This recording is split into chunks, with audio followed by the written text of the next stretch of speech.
দীর্ঘ প্রতীক্ষার পর পশ্চিমবাংলার ২১টি জেলার ২০০২ সালের ভোটার লিস্ট কিন্তু পাবলিশ করল নির্বাচন কমিশনার।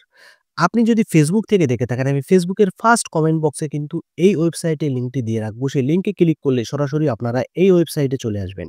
যারা ইউটিউব থেকে দেখছেন তারা ইউটিউবের ডেসক্রিপশন বক্সে আমি লিঙ্কটি দিয়ে রাখবো। সেই লিঙ্কে ক্লিক করলে সঙ্গে এই ওয়েবসাইটে চলে আসবেন। এই ওয়েবসাইটে আসার পর আপনি আপনার জেলাটা এখান থেকে সিলেক্ট করবেন।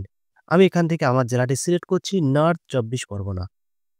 কিভাবে ডাউনলোড করবেন আমি দেখিয়ে দিচ্ছি। নর্থ ২৪ পরগনাতে ক্লিক করার সঙ্গে এখানে কিন্তু আপনার এরিয়ার যে পুলিশ স্টেশন, আপনার যে থানা, সেটা কিন্তু চলে আসবে। আপনি এখান থেকে আপনার এরিয়ার যে থানা, আপনার যে পুলিশ স্টেশন সেটা আপনি সিলেক্ট করবেন। আমি এখান থেকে সন্দেশখালী আমার পুলিশ স্টেশন, আমার থানা আমি এটা সিলেক্ট করলাম।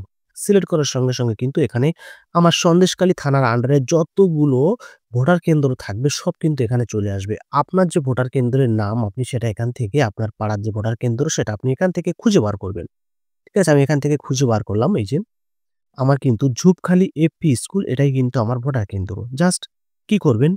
এই ১০৮ নম্বর এখান থেকে আপনি দেখতে পাচ্ছেন ডান সাইডে যে ফাইনাল রোল এই অপশনটিতে আপনারা ক্লিক করবেন।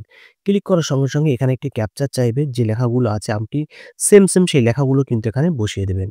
আমি জাস্ট এখানে লেখাগুলো সেম টু সেম বসিয়ে দিচ্ছি। বসিয়ে দেওয়ার পর এখানে দেখতে পাচ্ছেন যে ভেরিফাই বলে যে অপশনটি আছে এই ভেরিফাই অপশনটিতে ক্লিক করবেন। ক্লিক করার সঙ্গে দেখতে পাচ্ছেন আপনার সামনে কিন্তু ভোটার লিস্টটা খুলে যাবে।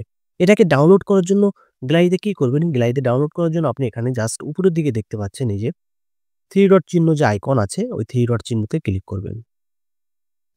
ক্লিক করার সঙ্গে এখানে দেখতে পাচ্ছেন উপরের দিকে এই যে অপশনটি দেখতে পাচ্ছেন ডাউনলোড বলে যে অপশনটি এই অপশনে ক্লিক করবেন।